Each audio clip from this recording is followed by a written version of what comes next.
ভাইয়া দেখছো ভাবি জামাটা কি ধুইলো? ডাক্তারই তো উঠলো না। কালকে আমি কলেজে কিভাবে যাব? চাইলে তো তোর জামাটা তুই নিজেও ধুতে পারতি, ওকে দিয়ে কেন ধোয়ালি? ও তো সারাদিন নানান কাজে ব্যস্ত থাকে, কোনো কাজে তো ওকে হেল্প করস না। আজ থেকে তোর জামা তুই নিজেই ধুবি। এ নাও তোমার চা। দেখছস তোর বউ কি চা বানাইলো? না হয়েছে চিনি, না হয়েছে দুধ, না হয়েছে চা পাতা, মুখেই তো নেওয়া যাচ্ছে না এই চা।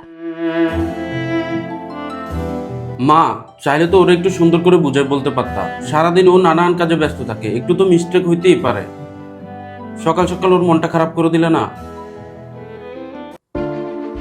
এই, তুমি মাকে আবার চা বানিয়ে দিছো? না এখনো দিই নাই। কাজগুলো তো পরেও করতে পারবা, যাও এখন মাকে চা বানিয়ে দিয়ে আসো। আচ্ছা ঠিক আছে। শোন চুমকি, ইদানিং তোর ভাই তোর বাবির পক্ষ নিয়ে কথা বলছে। হ্যাঁ ঠিক বলেছো মা, ও মনে হয় আমার ভাইয়াকে তাবিজ করছে। যে করেই হোক ওকে এই বাড়ি থেকে বের করতেই হবে, ওদের দুইজনকে আলাদা করতে হবে।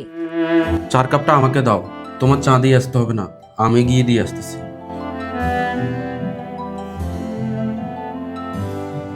এই নেন মা আপনার চা। আর আমি মানহাকে বাপের বাড়ি পাঠাচ্ছি, ও 1 মাস পর আসবে। কি বলিস তুই? 1 মাসের জন্য বাপের বাড়ি যাবে মানে? ভাইয়া ভাবি যদি 1 মাসের জন্য বাপের বাড়িতে যায় তাহলে আমি কলেজে যাওয়ার সময় প্রতিদিন টিফিনটা কে বানিয়ে দিবে? প্রতিদিন সকালবেলা উঠে সবাইকে নাস্তা দেওয়া, ঘর ঝাড়ু দেওয়া, রান্না বান্না করা, এসব কে করবে? এসব কে আমরা করবো এখন? কেন মা, এগুলো এতদিন কে করতো? কেন তোর বউ?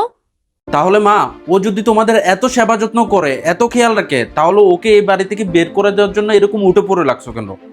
আর তুই, তোরও একদিন বিয়ে হবে। আজকে তুই যেমন পরের মেয়ের সংসার ভাঙার জন্য উঠে পড়ে লাগছস না, একদিন দেখবি তোর সংসার ভাঙার জন্য আরেকজন উঠে পড়ে লাগবে। পরের মেয়েকে আপন করা শিখ, না হয় যার যার কর্মের ফল একদিন না একদিন ভোগ করতে হবে। কথাটা মাথায় রাখিস, আর যে যেমন কর্ম করে তার ফল সেরকমই হয়।